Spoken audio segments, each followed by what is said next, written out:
Hey friend, welcome to Healthy with Heather Brown. If you don't know where to start with balancing being healthy and loving the life you already have, I got you, friend. And yes, of course, we're still going to enjoy some Chick-fil-A. I'm here to come alongside you and encourage you to fall more in love with your creator, your spouse, your kids, and your own health journey. We'll talk about how to let your good things grow until they become daily habits, with the occasional dad joke and point of view from my Yankee hubby, Eric. Don't stress. Let's hop on this Hot Mess Express together. So join me, Heather Brown, as we unpack what it looks like to live a life well loved.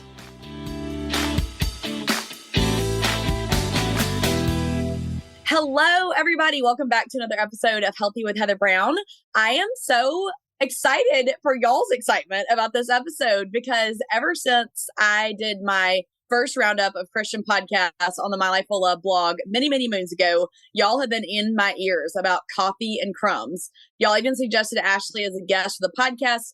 And guess what? We finally made it happen, you guys. Ashlee is a storyteller, photographer, and founder of Coffee and Crumbs, a platform that encourages women in their everyday lives. And her first book, Create Anyway, just released in March. So without further ado, Ashlee, welcome to the show.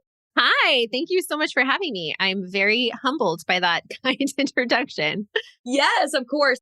They literally have been like, when is Ashlee going to be on? Like, she's so awesome. And I really felt like I was like out of the loop, and I feel like I have a pretty good pulse on things. So I was like, well, yes, we do have to get her on the show. Like, how did I not know about her before? Oh, well, I really hope I'm not a huge disappointment to everyone. So I'm going to try to bring my A game to this conversation today. Feeling pressure. You're amazing. You're amazing. It's going to be great. So you started Coffee and Crumbs, you were telling me, how long ago? Yeah, it's been 8.5 years. We'll hit our 9-year anniversary this summer. Congratulations. That's amazing. Thank I'm you. like, you're almost at a decade. Wow. Yeah. Isn't that wild? I don't feel old enough to have been keeping the same job that long. It's right? a really long time. It really is. And it's so crazy how, like, back for our parents and our grandparents, that was nothing to stay in a job for 5, 10, 15, 20 years. But I feel like in our generation, it's like people just change all the time, Yeah, absolutely. Yeah. So what does the evolution of your business look like, Ashlee? And how did you get started with Coffee and Crumbs? You kind of just give everybody a little bit of a background in case they don't, by some crazy happenstance, don't follow you. Yeah. So, we were chatting right before we got on this interview. I think you had called yourself a blogging dinosaur, which I am as well. Yes. So I would say that the evolution of Coffee and Crumbs really even started with my personal blog. I've kept a personal blog since 2009. So that was back before Instagram, before Pinterest, before Substack and all the fancy things we have now. And also back before it took you 15 hours just to keep all the platforms running on a weekly basis. Totally. Yeah. It was just a simple WordPress, just, type it out, hit publish and move on with your life. But blogging was really similar to what social media is today. There was a whole community around it. There was a whole group of people sort of quietly sharing their lives on the internet. And there was this kind of little spiderweb network of women doing that. And that was sort of where I kind of got my start in, I would say, writing publicly and sharing my writing publicly. And I really fell in love with the practice of just connecting with other people through stories. It was a really kind of a pivotal time in my life where I had just graduated college and wasn't really sure what I was doing with my life, sort of just stumbling around a little restless. We've all been there. It's normal. Yeah. It's like hopping around from corporate job to corporate job, just kind of trying to figure out, who I was and what I wanted to do. And blogging was sort of this really sacred little space for me where I felt the most myself, I guess, is sort of probably the cheesiest way to say that, but the truest way to say it at the same time. Yes. And so after personal blogging for, a number of years, I became a mother in 2012. And, motherhood really shifted and changed me in a lot of ways and also kept me the same in a lot of ways. And I think at that point, I was really sort of trying to figure out, what motherhood was going to do for my writing, how my writing was sort of changing and evolving. And did I want to keep writing stories? And did I want to incorporate motherhood into those stories? And what does that look like? And so I messed around with that for a little while and started kind of incorporating more of my motherhood into my personal blog. And then it was about 1.5 years into motherhood. So I had a toddler at the time where I started really looking around for more places online to submit my writing. I was starting to take writing a little bit more seriously, kind of starting to dream and wonder, gosh, could I be a writer? Could I be a real writer? And what does that look like? And what does that mean? And what's the next step? And I was looking around at the time online trying to find places to submit my writing about motherhood. And I just wasn't really finding a good space for that. Everywhere I looked, I felt like at the time, so this was back circa 2013.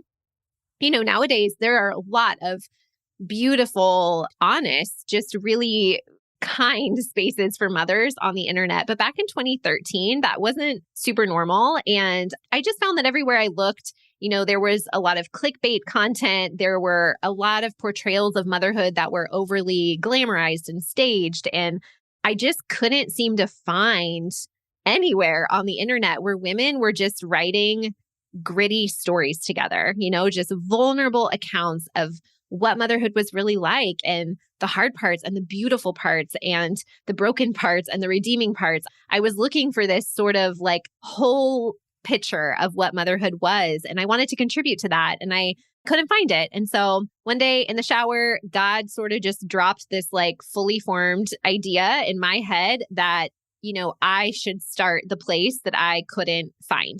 And it just kind of fell into my brain, like really fully formed. I knew right away what I wanted it to look like and feel like and function like, what I wanted the mission of it to be. I mean, it was this fully shaped idea that just accosted me one day in the shower. And so literally that day I got out of the shower, I threw my hair up in a towel, cracked open my laptop, fired off an email to a bunch of my friends who were writers and mothers. And hey, I'm going to start this thing. I'm feeling called to this.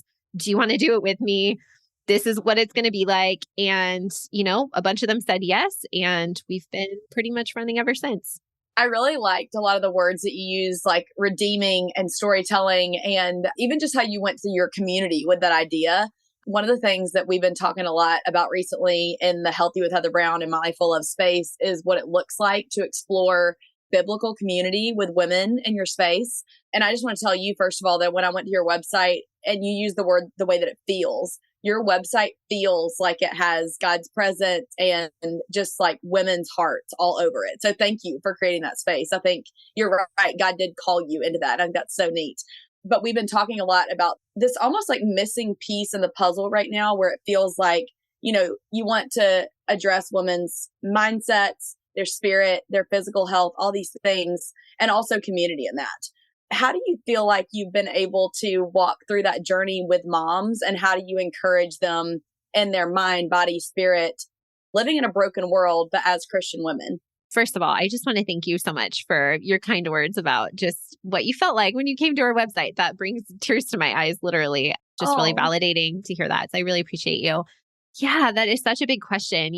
Something we are really big on at Coffee and Crumbs is that we are storytellers first and foremost. So I know that these days, especially on the internet, there is a lot of messaging out there for moms, a lot of content out there for moms, a lot of advice, a lot of prescriptions. And what we try really hard to do at Coffee and Crumbs is not to present motherhood in any one specific way where we're sort of laying out any kind of a formula for what that's going to look like for anyone, but rather inviting them into the practice of noticing the story that God is writing in their life, And so the way that we do that is we just model it.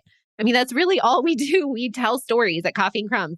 That is the bulk of what we do. That is the heartbeat behind our work. We tell stories. And our hope and our prayer is that we can invite women into that space with us, into our stories, but also inviting them into the practice of writing their own stories, noticing their own stories, seeing their own stories unfolding in the world. And I think the impact that has on our mental health, our emotional health, our spiritual health, it's hard to describe. It has a really profound impact on all of those things. So obviously your book's coming out. We're super excited to talk with you about that. Congratulations on that as well. Thank you. But I do feel like what we're talking about is kind of tying into some of the things that you said. And the next question I will ask you. So I'm going to read a little excerpt from it. Is that okay? Sure. Okay, boom. Y'all get excited because this is good. I'm like, I read this and I was like, whoa, I was immediately hooked. So it says, motherhood cracked me wide open, and I became desperate to capture the nuance of that newfound love through words and photographs. I had art burning in me all the time, but I constantly wrestled with the idea that I couldn't mother without sacrificing my art, and I couldn't make art without sacrificing my motherhood. I only saw subtraction, how the math couldn't possibly add up. It's taken me 10 years of practice to finally embrace the idea that when we allow motherhood and creativity to collide, magic happens.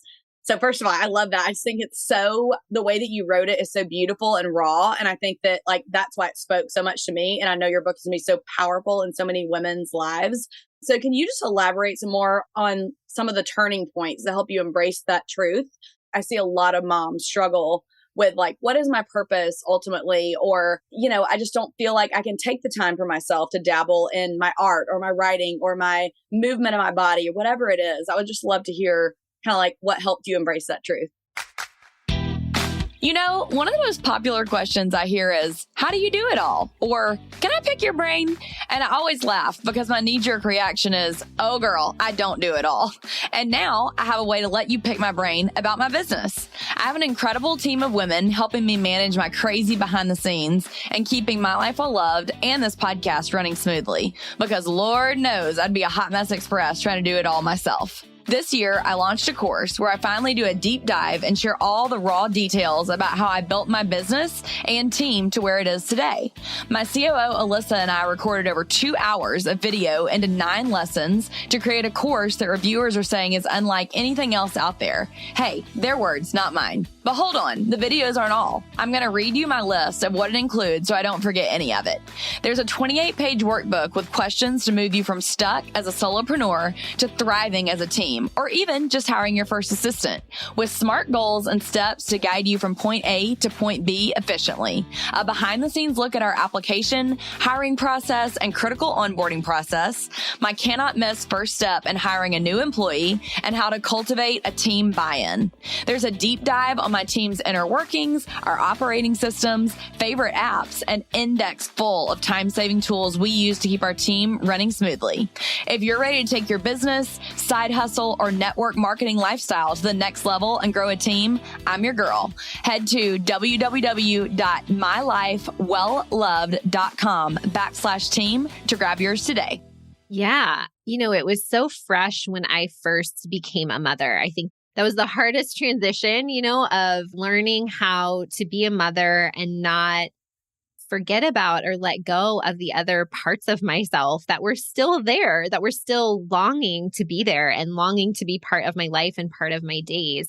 And so, over the past decade, I feel like so much of what I've learned could really be filed under this idea of just reframing, and I think that for a lot of moms, especially if they're in a new baby season, it is so all consuming. It's really hard to look at that a season of really intense sacrifice. That is what it is. You're sacrificing your body, your time, your energy. I mean, so much of ourselves goes into the hours and the love that is required in those newborn days. And it is hard to not view that as subtraction, as I'm going to have to give up X, Y, Z in order to pour all of myself into this baby on my chest. And there are so many seasons in motherhood where that really truly is required.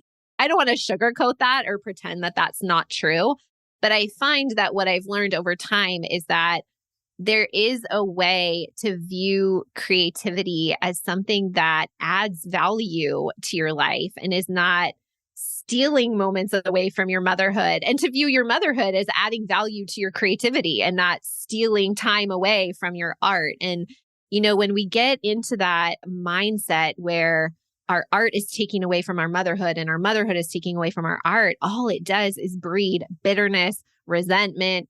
It breeds so much negativity. And that is such a difficult place to create from. It's also a difficult place to mother from, right? Right. Oh my gosh. We just function well when we are living in that space where we're just bitter and resentful at all of the sacrifices being made on both sides of both our motherhood and our art. And so I don't know, the longer that I've been a mom, and part of it too has been being able to come out of those baby seasons where not so much is sucking the life out of me. I mean, quite literally and quite literally. Oh body, your Sorry, boobs, I went there. your brain, all the things. That's a little TMI. I apologize, but We if talk you're a about all mom, the things you know. here. Yes, you're good. In the past decade of living through those seasons, coming out on the other side, I've really learned that it's just such a powerful reframe to understand and to see and pay attention to the ways that my motherhood is actually inspiring my art and my art is actually inspiring my motherhood. And if we allow these two parts of ourselves to coincide and to coexist, I mean, that is such a profound way of living. And that's really what I want as a mother. I want to be a full, flourishing version of myself, not just for myself so I can function every day, but also so that I'm modeling that for my children. I want my kids to see me living my life. I want my kids to see me creating and making beautiful things in a broken world. I want my children to see me flourishing and stepping into the fullness of the talents and the giftings that God has given me, because that's what I want for them. And if I want that for them, the best thing I can do is show them what it looks like myself. That's such a key point to me that almost was like a light bulb moment where I was like, but I don't want my kids to grow up and like lose themselves in parenting and to never make time for themselves and what brings them joy. And honestly, like what God has called them to. He has given us so many talents. And I feel very blessed by the resources and the platform that he's given me. And obviously that he's given you too, Ashlee. So why do you feel it's important for our kids to see us creating and investing in ourselves, whether it be being a photographer, writing, podcasting, or even just working out and showing up for ourselves? And how do we lose the mom guilt around that? Yes. Yeah. I mean, on a really practical level, sort of what I was just saying about modeling for your kids what this looks like, I think about all the things that I'm constantly teaching my kids, showing my kids, this is how you do your laundry. This is how you put a dish in the dishwasher. This is how you tie your shoes. This is how you go to the bathroom. This is how whatever.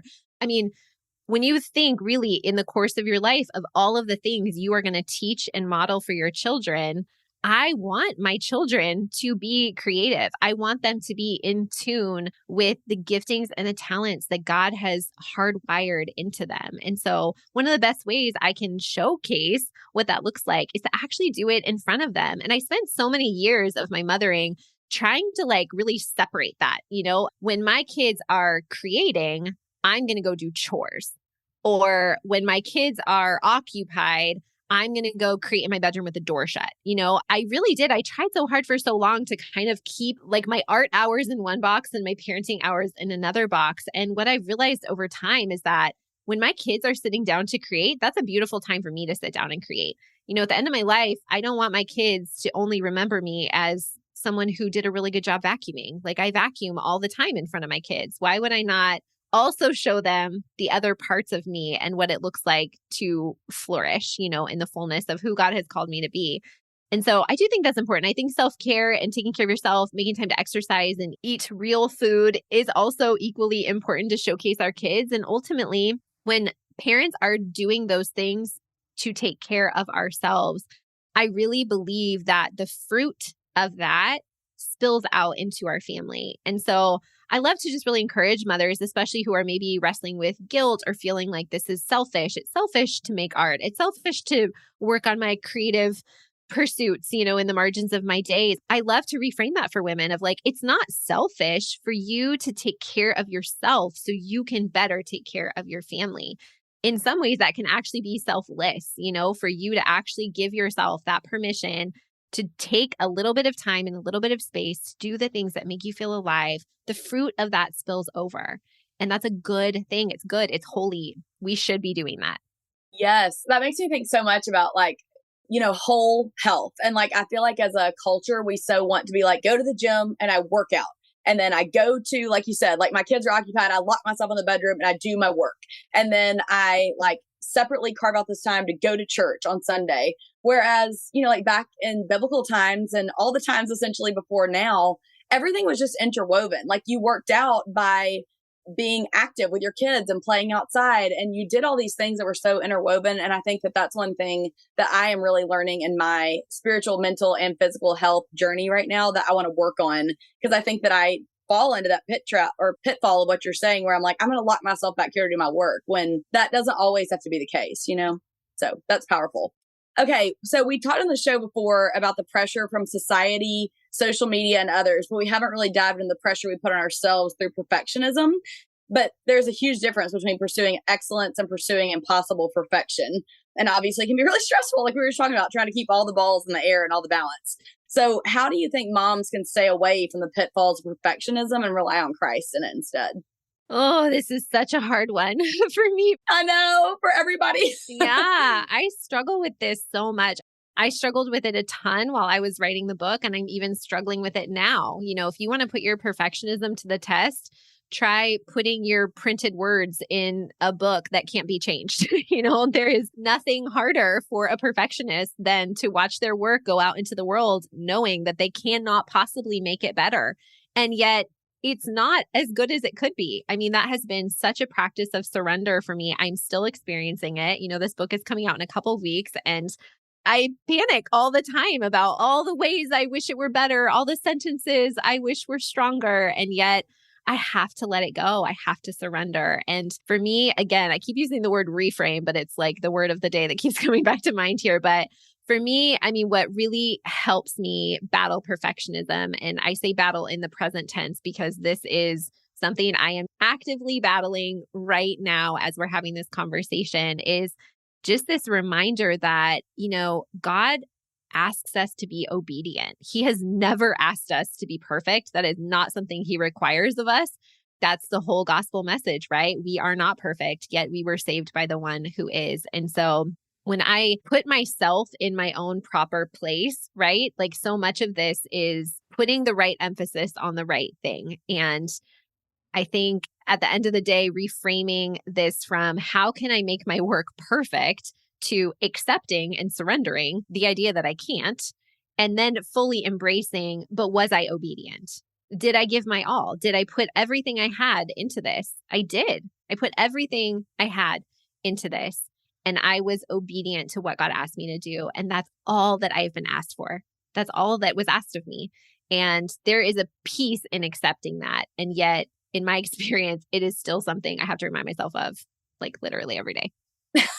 Well, I think that's really neat that you're willing to be raw with that and to share what you're still struggling with, because I do think a lot of times when people read Christian authors, they just have them in this pedestal in their mind, much like what they do with a pastor or someone else. And so I think it's really beautiful you're willing to share that little bit of honesty of just like, yeah, and this is where I'm currently struggling. You're never there. You've never like arrived at the perfect Christian health or mental health or spiritual health. It's something we're always working on 1% better every day. Hi, friend. Are you enjoying this episode? Hit that plus sign in the top right of your Apple Podcast app, or the follow button in your Spotify app, or wherever you're listening. That way you automatically get each new episode without having to search for it. You're welcome. 100%. Yeah, I would say, I mean, every single chapter of this book is something I am still actively living out, breathing out, working through, wrestling through. It doesn't really have an ending point or an arrival place, but I think that's what was so special about getting to write it, is just knowing I don't have all the answers, but here's everything I know, and here's everything I've learned, and here's everything I'm still struggling with. And here it is. It's just an offering. The more you learn, the more books you can write. So perfect. I don't know if I'm going to write any more books. This one was really special, and I'm glad that I got to write it. Do you mind me asking why you say that? What makes you say that? Was it something about the process? Yeah. So, I mean, just full transparency. I never thought I would write this book. This was not a burning desire in me. This was another fully formed idea God just dropped into my brain, along with the conviction that I was to move forward with it. And after that happened, there were a series of events, of doors flinging open, and I could almost feel the wind of the Lord at my back, just kind of pushing me forward. And so this whole experience of writing this book was unexpected. It was very surprising. I worked on this book all through the pandemic. Not great timing, to be honest. Sure. But also at the same time, I mean, talk about having to live out the message of the book as you write it. I mean, here I am writing a book about creating in the margins of motherhood during COVID, when the schools are shut down. All my kids are home 24/7 in our small house. And I mean, there was no better test for the message of this book than writing it when I wrote it. And I don't know what else to say other than it felt very divinely inspired, divinely ordained. I'm open to the idea that God could do that again, but I'm not a person who's sitting here with like 10 other book ideas. I have friends who are like that, who they're sitting on just piles and piles of ideas. They've got book proposals on book proposals. And I'm telling you, quite honestly, I have nothing. Like I have this book that I wrote that I believe God wanted me to write. And I believe I was obedient in that, but there's nothing else in my brain. That is always my prayer with My Life Well Loved and Healthy with Heather Brown, is just that I'm always praying, not just for God to open doors, but God, please slam shut doors that I'm not supposed to walk through either. So I think that's so neat. He's been faithful and shown you so evidently that. That's super cool. Well, tell us where we can buy the book. So where will we be able to find it? Where can we link it for them in the show notes? Yeah. So the book is available Amazon, Target, Barnes & Noble, Christian Book, pretty much, all the major booksellers. I think it's out there. And yeah, you can connect with me on my website, ashleegadd.com. Awesome. Cool. Well, Ashlee, we will definitely link that in the show notes. But do you mind just doing a closing prayer for us, just for women to be able to get past either the mom guilt or the feeling of separation? And I would just love for that for our audience, for sure. Yeah. You want me to pray over the audience? If you don't mind, that'd be amazing. No, I don't mind at all. Thanks so much, Ashlee. Yeah, sure. Dear God, Lord, thank you so much for this beautiful day that you have gifted us with, Lord. We just thank you for the sun that rises every morning. We thank you for just the beauty of your creation, which is such a testament, Lord, to just imagination and wonder. We thank you for the way that you have crafted each and every one of us so uniquely in your image, with different talents and passions and dreams. And God, we just pray that you would remove any and all stumbling blocks that are currently in our way from doing the good work that you have put before us to do. Lord, we pray that you would just ignite in us a passion and a drive to use our creative gifts in this broken world as a testament to your goodness and your glory. In Jesus' name, amen. Amen. Thank you so much for praying for us. I really appreciate it, Ashlee. Sure. Now, my final question for you, and this is what I ask every guest at the end of this episode. It's, what's your favorite thing in your health journey that's making you feel like yourself right now? It can be anything that makes you feel like you. Okay. Well, I have two. I'm going to share two. Okay, Is great. that okay? Yes, please do. I'm like, awesome. Okay. So the first one is, I just recently joined a yoga studio for the very first time. I've been practicing yoga on and off for a number of years, but I've never actually joined a studio. I've never had a membership. I've never taken it that seriously. But in this book launch season right now, which is super stressful and really chaotic, and I'm just feeling a lot of feelings and I'm feeling a lot of pressure, I proactively signed up for a yoga membership to just kind of have a place where I can palpably like move stress through my body several times a week. And it is one of the best things I have ever done for myself. And I really see this as being such a sign of growth for me, because I'm a type 3 on the Enneagram. I don't know how fluent you are in Enneagram. Okay. Same. That's so funny. You're my second podcast interview today. And the other podcast host was also a type 3. That's so hilarious. There's something in the water Something today. in the water. Yeah. So the influencers. I'm feeling very known and very understood right now in this moment. But as you probably know, I'm not great at resting. I tend to just kind of move into being a workaholic in seasons of stress. And this year in particular, I just feel like it was such a sign of growth for me and such a gift from the Lord that I felt just really convicted that, ahead of this season of chaos and stress and extra deadlines and so much extra work, that I really proactively prioritized my physical and mental well-being, and so that's just been such a gift, because I can be just hunched over my laptop like for hours and hours and hours. And now multiple times a week, I leave the laptop at home. I drive away from my house. I go get on the yoga mat for 75 minutes and work stress out of my body. And it's been just a real gift in this season. So that's one. And then the second one, I am an early riser. I do write about this in the book, but I'm still getting up and I'm writing every morning. And a lot of the writing I'm still doing right now in this season is just for me. And it's been so important for me to not let that go. I do have a lot of extra work on my plate these days, and it would be easy to wake up and just get right on my laptop and start working on different deadlines. But I'm still just really working hard to carve out that sliver of space to be creative and to practice what I preach in the book, which is sort of creating for creativity's sake and creating the things that I want to make. And I'm really grateful that I've still been able to keep that as a priority in this time. That's amazing. I'm going to ask you one slightly complicated question, and you can be like, I don't want to talk about that. I don't want to touch on the 10-foot pole. But what is the response that you get from people about yoga in the Christian space? Because I taught Pure Barre for a decade and it's a mixture of yoga, Pilates, and barre. And I am obsessed with that type of workout because, like you said, for our personality types, that's vital to like slow down. So what has the reaction been like from Christians about yoga, and how do you internally and externally deal with that? Okay, so I'm going to be honest. I haven't talked about this a lot publicly, so I haven't Well, received... thanks for sharing. Here first. I don't know, if you get a bunch of angry comments after this episode airs, feel free to let me know. We can have a conversation about it. But No. yeah, I really haven't gotten any pushback. I mean, I will be honest, there's a component of yoga that I don't super love, even at the studio that I practice, which I do really much enjoy. And I have been to a few holy yoga practices. I don't know if they have that where you live. There's nowhere here in my city that does it consistently. So I've been to a few sessions like at a church where they'll just lead it one night on the grass outside the church building or whatever, cool. where they play worship music and they read scripture during the flow. And I love it so much. And if there was a place that I could do that here regularly, sign me up. I would give them all my money. I would love to do that. It's not offered where I live. So yeah. Where are you based out of, Ashlee? I'm in Sacramento, California. Awesome. Yeah. I'm in Birmingham, Alabama. And you would think if anybody would have that, it would be us in the Bible Belt, but we still don't. So I'm like, maybe I need to create it. We'll see. You just need one more thing to do, clearly. Yeah, obviously I'm so bored. I have so much time on my hands. But thank you, Ashlee, so much for joining us. And I'll link everything down below in the show notes for you guys to connect with Ashlee. And thanks again for praying for us too. Oh, thank you. Yeah, absolutely. Okay, well, you guys, you got your coffee and crumbs fix. Yay! I know y'all have been wanting it for a while now, so I'm so glad Ashlee got to join us today. Y'all make sure to pick up a copy of her book. It will be linked in the show notes. And then please make sure to screenshot this episode, tag me and Ashlee, let us know what you learned from it and what you enjoyed from it. And if there's anything you want us to pray for you about, we would be honored to do that. Hope you guys have a great day, and I will talk to you next time. If y'all think I'm a little crazy, just wait till my favorite guest joins me in the Marriage Corner. It's my hubby, Eric. Welcome back to another episode of the Marriage Corner.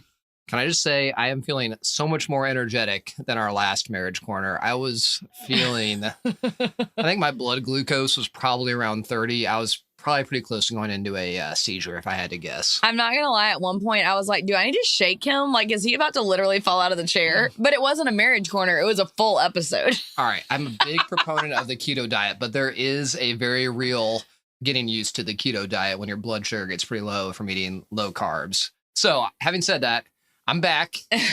Back and with us. Feeling better. Anyways. That's right. But I will say, maybe describe to them what we're doing because they're not going to know.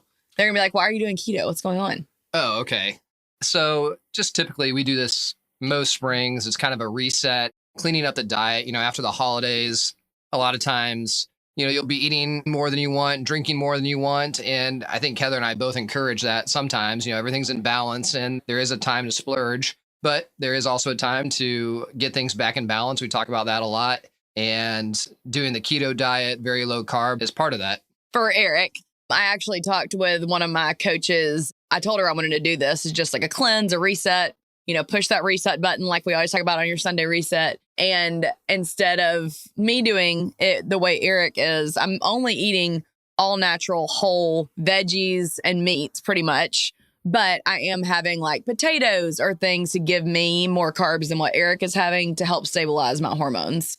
So that's the girl version versus the guy version, essentially. Different reasons for each person. We've done it before, and I have found that if you want to lean out a little bit as well, too, the keto diet, if you want a relatively quick fix and you want to lose a few pounds pretty quickly, obviously limiting your amount of carbs is going to help with that. And once you get into ketogenesis, you start to burn fat faster, and you can definitely lose a few pounds fairly quickly. Yeah. So obviously check with your doctor or your trainer if you think you might try something like that, because I think it is wise to point out that Eric and I have been in the fitness and like health space for a long time. So it's not like we just cold turkey start keto with like no idea what to expect. So definitely, if you've never done anything like that before and think like, I just want to get skinny in a swimsuit, just make sure you're being responsible and make sure you're finding your why and doing it with the whole gamut of health. We're really thinking of it as a 6-week reset, I would say, right? Agreed. Yeah.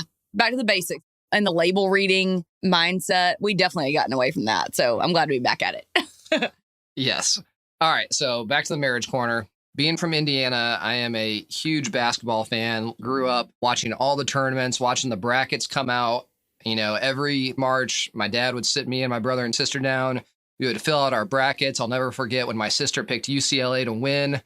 Great pick by her. But anyways, we're doing something a little bit. So she did win, is that what you're saying? She did win. Okay. It was a great pick. I don't think I've ever won a bracket challenge, but she has. So anyways, I'm sure she doesn't let you forget it. We're kind of going off that March Madness theme with the brackets and everything like that. I thought it would be fun because Heather has been talking with me about wanting to watch some movies together, specifically some chick flicks. And so I was like, okay, we can definitely do that, but let's do it March Madness style. So let's narrow down the top 16 chick flicks, if you will, or I would say movies that girls tend to like more than men. These are some of the more popular ones. So we have 16 of the top ranked chick flick movies, and we're going to put them up against each other, just like in March Madness, seed them 1 through 16. So we got 1 going against 16 first, 2 against 15, 8 versus 9, 5 versus 12, and so forth. And we're going to talk about these fairly quickly. We're not going to go into detail about all the movies because, one, Heather has not seen all of these movies. That is true. It's a problem. We're going to go through them one by one, go through the matchups until we get down to the top chick flick movie. This is our chick flick madness in April. And then Heather and I will watch that movie together and go from there. Oh, maybe we'll commentate on the top winning movie in the next Marriage Corner. That could be fun. All right. So you ready for this? Ready. Let's go. All right. Starting please. at the top of the bracket, we have the number 1 seed, The Notebook. Oh, great movie. Going up Noah. against the 16 seed, Legally Blonde. So, Yeah. you know, most 1 versus 16 seeds, typically the 1 seed is going to blow them out in the first round. Except for this year, Purdue did lose to a 16 seed. That did hurt my heart coming from Indiana a little bit. But obviously, everybody knows The Notebook. You know, classic love story, probably at its peak when we were in college. I remember watching The Notebook with you as well, too. Oh, yeah. And then obviously Legally Blonde, great comedy. You got Elle Woods, you know, Reese Witherspoon. Bend and snap. Bend and snap. Classic bend and snap. Women love this movie. So Heather, who do you have moving on in this first matchup, The Notebook versus Legally Blonde? Like you said, easy choice. It's got to be The Notebook. I agree. And, you know, I'm not going to lie. I could throw on The Notebook back in the day. And, you know, if we weren't kissing by the end of that movie, was not doing something right. Something was So, wrong. I mean, any guy, if you're watching The Notebook with your lady, I mean, you throw that thing on and it is a done deal. I'm just saying. Can you say on the mic, I don't know if this is like kosher or not, but what would your granddad call it? Remember what he called his cologne you gave him? Oh, yeah. My grandfather, rest his soul. He loved to use, oh my gosh, this is bad. He would wear this cologne. He's like, oh yeah, Eric, I put on this cologne and it's a panty dropper. Grandpa Sam. Grandpa So funny. Sam, the legend. Such a legend. So I still use that cologne and it does tend to work. Oh, loud. So, Here we go. but anyways, all right. So that was a pretty easy one. We got The Notebook. Moving on to the second round. We got The Notebook. Yes, The All right, Notebook. we're just going to go straight down the bracket. Is that the only Nicholas Sparks movie we have in here? It might be. I think shocking. so. Shocking. Okay, go ahead. All right. We got the 8 versus the 9 seed. We've got 8. We've got You've Got Mail, classic movie against the 9 seed. Some may question this seeding, but The Proposal. Okay. So we recently watched The Proposal. Obviously, you have Ryan Reynolds and Sandra Bullock. Yes. And Betty White. Oh, classic Betty White. I think both you and I can agree that, you know, we'd watched it before, but it's still just as good now as it was back then. It is. My favorite part is from the window. From the window. Oh, yeah. When the grandmother's when the grandma's out chanting there. around the fire It's so before they great. get married. But yeah, it really is a great movie. I mean, you can't go wrong with Ryan Reynolds and Sandra Bullock. I think you're going to see Sandra Bullock pop up a few more times in this bracket. But then you've got, obviously, male Tom Hanks, Meg Ryan. Basically, they have competing businesses. They end up getting back together. They end up getting together. And have you ever seen You've Got Mail? Oh, I loved it. You have to rewatch that with me soon. That is a great movie. I think I do need to rewatch that. And I do remember loving it. But just real quick, what's your initial reaction? Who do you got moving on to the second round against The Notebook? Well, I also have to say that I have a soft spot in my heart for The Proposal because of the Spitz, the little white dog in it. I grew up with the Spitz, Snow. And I want to say The Proposal because I do love that movie so much, but I have to go You've Got Mail. It's just quintessential classic. Wow. I think that is the right call. The Proposal is great, but I agree with you. Tom Hanks, classic movie star, Meg Ryan, great synergy together. It's moving on. It's moving on. You've got Mail coming up against The Notebook in the next round. In the second round, but we're going to keep moving down the bracket. All right, moving down. The third matchup, we got the 5 seed, Mean Girls. Oh, all-time great movie. Against the 12 seed, Pitch Perfect. So both of these, obviously comedies. Mean Girls, I really think is iconic. I think it's one of the, I would say, it came out in the early 2000s. I think so, yeah. But obviously, you got Rachel McAdams, you've got Lindsay Lohan, yeah. Amanda Seyfried. There's so many different catchphrases from Mean Girls. And obviously, Pitch Perfect, a little bit more current. I think it really started the a cappella trend. Mm-hmm. Which Eric and I do like a cappella music, by the way. We do. I mean, you've got Straight No Chaser. You've got Anna Kendrick. It kind of, launched her career. And I really do love Pitch Perfect. The first movie, the music is great. It's very entertaining.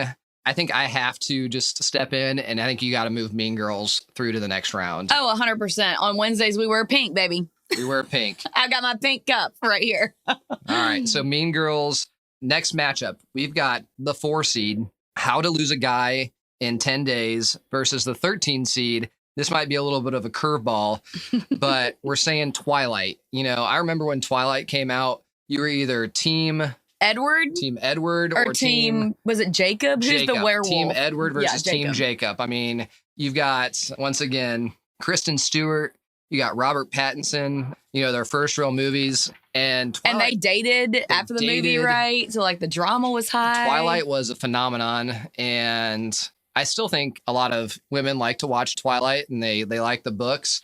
Then obviously, How to Lose a Guy in 10 Days. It's been a while since I've seen that one. You've got Kate Hudson, Matthew McConaughey. Kate Hudson is trying to basically, she's Frost yourself. She's writing this article, literally How to Lose a Guy in 10 Days, and all the different ways that she can come up with how to lose Matthew McConaughey. I don't know why you'd want to lose Matthew McConaughey. Right? Come on, girl. And then, he's like putting up with everything and trying to just, keep going. Well, they both have a bet going against each other. Yeah, they both have a bet going. Right. Exactly. She has that gold dress. Gold dress. Fabulous. Classic gold dress. I think this one's a pretty tough matchup. So who do you got? 4 seed, How to Lose a Guy in 10 Days, or 13 seed Twilight? I actually don't think it's that hard. I don't think it's hard, but I will say, if you had asked college Heather which one should win, it would 100% been Twilight. The Twilight book series actually got me back into reading. I flew through all those books. I loved reading them at the time. My mom did not love me reading them at the time. And so I'm like, oh my gosh, I'm like, Mama, if you hear this, I'm sorry.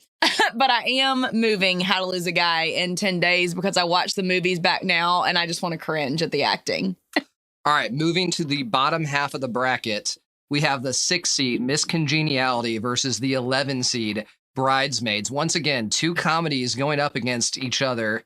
I have not seen Miss Congeniality in a while, but once again, another Sandra Bullock movie, playing an FBI agent, trying to prevent a bomb scare at the Miss USA pageant and all the hijinks that go along with that. Then obviously a little bit more current, you've got Bridesmaids, once again, classic movie. You've got Kristen Wiig, you've got Maya Rudolph, Melissa McCarthy, all playing off each other. Melissa McCarthy is hilarious. Bridesmaids, I'm almost sure it was rated R, because there is some fairly raunchy humor in Bridesmaids. Yeah. Granted, hilarious humor. What are your thoughts? I feel like you are going to want to go Bridesmaids, but I was obsessed with Miss Congeniality. I probably watched it 10 times. I love Miss Congeniality. So I completely agree with you. I think if we brought in the guy vote on it would this be one, Bridesmaids. It would be Bridesmaids. But this is the chick flicks that your woman is going to want to watch with you over and over again. Bridesmaids, it's a great one-off. You want to have a good laugh. But, that classic chick flick, Miss Congeniality, good, clean fun. Mm-hmm. And I actually think a little bit of an underrated movie. We've got Miss Congeniality moving on. Okay. I'm shocked you let me take that one. I thought you were going to try to overrule me to Bridesmaids. Still no upsets. Moving on, a 3 seed, one of my personal favorites. I think it could have even been rated higher, maybe even the 2 seed. I even debated putting it as the 1 seed. Oh, wow. 3 seed, When Harry Met Sally, Billy Crystal, Meg Ryan, against the 14 seed. Also another classic, a little bit older. I think it came out in 1990. Pretty Woman, Richard Gere and Julia Roberts. Yes. Classic. 2 classics, heavyweights going up against each other. What do you got, Heather? This is hard because I've never seen either one. so I don't really have a dog in this fight. I am pretty sure we have watched When Harry Met Sally before together. Oh, so obviously very memorable to me. Oh my gosh. Wow. Sad.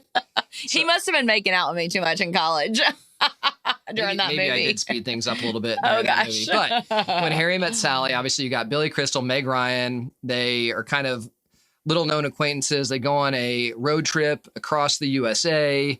They're not really clicking very well together. Obviously, Billy Crystal has a love interest in her. They go apart for a while. They come back. The lines, the dialogue, it really is a classic romantic comedy. Is there a diner scene? Is that where she does scene? Okay, I do. I have seen that. I have seen that scene. I don't know if I've seen the whole movie. I can't remember what exactly the sandwich is that she's eating. It might have been pastrami on rye. But anyways, the classic O scene. People still use that today. But I think it's a classic meme as well, too. Then Pretty Woman, obviously the classic story of a businessman and a prostitute. So classic. And all that entails with that. Who do you got, Heather? I don't have a really strong opinion, so I'm going to let you choose this one. All right. Well, When Harry Met Sally is one of my personal favorite movies. So I think we got to have When Harry Met Sally. Moving on. Okay, got it. All right. Moving on. When Harry Met Sally, put it on the board. All right. 7 seed versus the 10 seed. We have The Devil Wears Prada, Ooh. 7 seed versus the 10 seed, P.S. I Love You. So Devil Wears Prada, obviously Barbara Streisand, right? No. Oh, sorry, Meryl Streep. Yeah, Meryl Streep. Always get them confused with Anne Hathaway. Yeah. What are your initial thoughts on that movie? The Devil Wears Prada? Yeah. I really liked it a lot. However, do I think that I'm going to say it's like one of the best romantic comedies of all time? Probably not. I like it. It's a great movie. And then we were talking about Love this the movie fashion. last night, P.S. I Love You, with Gerard Butler, Hilary Swank. Gerard Butler has a very small part, actually. He passes away in the very beginning of the movie. He sends Hilary Swank all of these letters, basically a journey to go through over in Europe, a country. And yeah, it's actually one of my favorites as well, too. If y'all have not seen it, very good movie. It is. And I just think it's a more intense love story, which is why I'm saying that it should move forward than The Devil Wears Prada. Yeah, I love anything. I can't remember if it's Ireland or England. I'm pretty sure it's Ireland. I think but Ireland I could be too. wrong. I love anything set in Ireland or over in England. So this is our first upset. We've got the number 10 seed, P.S. I Love You, moving on. And we are down to the last matchup in the first round, the 2 seed, Ooh. Dirty Dancing, one of my sister's favorites, Chanel Brown's favorite movies. Nobody puts baby in a corner versus the 15 seed, Hitch. You know what? I'm just going to say this right now. Will Smith, he has been canceled. It is a funny movie and we still reference it sometimes, but Dirty Dancing, it has to move on. What do you think, Heather? Hang on. He's been canceled? I didn't know that. Yeah, he hit Chris Rock at the Oscars. Right. That's right. Okay. I had forgotten about that. I can't keep up with who all's getting canceled for what these days. It's very hard. I mean, he'll definitely be back. But Dirty Dancing, classic movie, Patrick Swayze, Jennifer Grey, they meet up at the camp up in the Catskills. You've got the final end scene. I've had the time of my life. She jumps up. He lifts her up. You've got the classic lift, which I think you and I have tried to do in the pool before. It is much more harder difficult than it looks, but it is classic. So I think that's an easy moving on. We've got the number 2 seed, Dirty Dancing, moving on to face P.S. I Love You. I still have to see Dirty Dancing too, by the way. So you and me, our homework is that we've got to watch When Harry Met Sally and Dirty Dancing after we're done with this episode. Watch When Harry Met Sally again. Well, I mean, we're going to watch whatever is the winner, right? Oh, yes, 100%. All right, okay. All right. So on to the second round. We got down to the final 8, the Elite 8. We've got at the top the number 1 seed, Notebook, versus the number 8 seed, You've Got Mail. What do you think, Heather? I'm still going Notebook. I love that movie. I don't know that you're going to sway me. No, I agree. I think that's actually almost an easier matchup than the first round, Notebook versus Legally Blonde. It's just classic. I think it's an easy one to move on.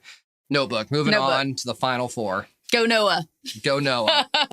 Also, too, Rachel McAdams, just classy in that movie. She's looking great. What was her character's name in there? I forget the name. But anyways, also, too, the Notebook came out right around our next matchup, the Mean Girls. And it took me a while to even figure out that Rachel McAdams was the same person in the Notebook as Mean Girls. And Mean Girls as well, too. Just completely different roles. So with that said, second round, we've got Mean Girls, the number 5 seed, versus the 4 seed, How to Lose a Guy in 10 Days. Thoughts, Heather? Oh gosh, this is a hard one. They're both good for such different reasons. What do you want to go with? So we've got The Notebook. You know, it's your classic romantic. It's more of a more serious movie. How to Lose a Guy in 10 Days. These are both comedies, Mean Girls versus How to Lose a Guy in 10 Days. But I think most women would say just pure enjoyment, pure fun, especially people growing up in our age group. I think Mean Girls is the way to go. Is the way to go. All right, we're putting Mean Girls, but y'all let us know if you disagree with us in the comments. That is a little bit of an upset. The 5 seed moving on, beat the 4 seed, How to Lose a Guy in 10 Days. So we got Mean Girls moving on to The Notebook. Oh, it's gonna be a heck of a matchup in the final 4. All right, bottom half, Elite 8. We've got the 6 seed, Miss Congeniality versus the 3 seed, When Harry Met Sally. So a little bit more of a newer comedy, Miss Congeniality versus, you know, a little bit older. I'm going for Miss Congeniality because I've watched it. This is partly your opinion. And, yes, you know, When Harry Met Sally, I think back in the day, I did have it on a higher pedestal. And I went back and looked at some clips from Miss Congeniality. There are some great lines. And I think you're right. I think this is an upset. 6 seed, Miss Congeniality, moving on against When Harry Met Sally. I know. And having said that, I think I need to go back and watch When Harry Met Sally again, too. I agree. I think some of the women listening to this probably be a little upset by that choice. Sorry, guys. Sorry. Oh, man, that was a tough one. All right, the final matchup in the Elite 8, we've got the number 10 seed, P.S. I Love You, versus the number 2 seed, Dirty Dancing. Both movies kind of similar. You've got the love interest, Patrick Swayze, Jennifer Grey, Dirty Dancing, P.S. I Love You, Gerard Butler, Hilary Swank. So obviously Hilary Swank plays more of a prominent role in P.S. I Love You. What do you got, Heather? I mean, I haven't even watched it all the way through, but I do think you have to choose Dirty Dancing. That's such a classic. It is a classic, but I almost want to say P.S. I Love You because it really is a great movie. I think it's seriously underrated. Underrated? Yes. I mean, I'm not going to tell you no because I've never seen Dirty Dancing, so I can't really like fight for it with passion or anything. It is a great movie. It is a classic, but I'm not going to lie. There's some slow parts in Dirty Dancing. Oh, okay. Good to know.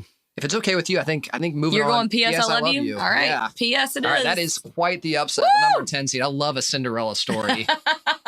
P.S. I love you. P.S. I love you. Moving into the final 4. We're down to the final 4. All right, final 4. You ready? Yes, let's do it. All right. Number 1 seed Notebook versus the number 5 seed Mean Girls.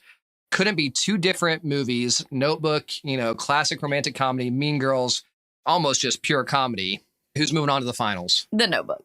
The Notebook? Again, The Notebook again. Every time, all the way to the end, I think. I'm going Notebook. That is the heavyweight. But I think it's closer than you got to give it credit for. Those are the closest matchup between the Notebook so far. They are. All right, moving the Notebook forward. And I love Mean Girls. I'd watch that again, too. Gotcha. All right, last matchup in the final 4. We've got 2 underdog stories have made their way through the bracket. We've got the 6 seed, Miss Congeniality, versus the 10 seed, P.S. I Love You. Is this where P.S. I Love You's Cinderella run comes to an end? Ooh, what is your thought, babe? You know, I think P.S. I Love You gave it all it could. It did the massive upset against Dirty Dancing. But Miss Congeniality, just, it's good, clean fun. I think you can sit down with your husband, your boyfriend, and you can watch that movie and people are going to like it. You're going to laugh. I think even your junior high and high school kids could watch it with you too. Like it really is pretty clean. For sure. It's clean. So, I like it. All right. I think we got the 6 seed, Miss Congeniality, moving on. Okay. Moving on up. Sandra Bullock. Sandra Bullock. Yep. Classic. I'm not surprised she made it this far into the championship round. The number 1 seed, The Notebook, versus the number 6 seed, Miss Congeniality. For Chick Flick Madness, what movie will we be watching? And that will be determined as the Chick Flick Madness champion of April. Hey, The Notebook, all the way to the top, and Heather Brown's opinion. Oh my gosh, I have not seen that. Hey, if it works out now like it did back then, oh gosh, I am putting The Notebook number 1. It will always be number 1. You know, the number 1 seed just really just went right through that bracket like a warm knife through butter. I love your analogies. It was never really close. And I think that is the rightful champion is The Notebook. I do agree. I agree. This was fun. This was fun. Ryan Gosling, Rachel McAdams, one of the classic duos. And that rain scene, the boat, all of it. The emotional tear at the end. Oh. It is everything you want in a romantic comedy, chick flick. Yeah. And more. Great writing, Nicholas Sparks. Cannot wait to watch it again. We'll see what happens. Oh, gosh. Okay, well, thank you guys for joining us for this fun segment. Leave some comments. Let us know what you think about our ratings, who you think maybe should have been the champion. If there's any more upsets, would love to hear it. Yes, for sure. Please screenshot, share it on Instagram, tag us, and we can't wait to hear who you think should be the number one seed. Catch you next time.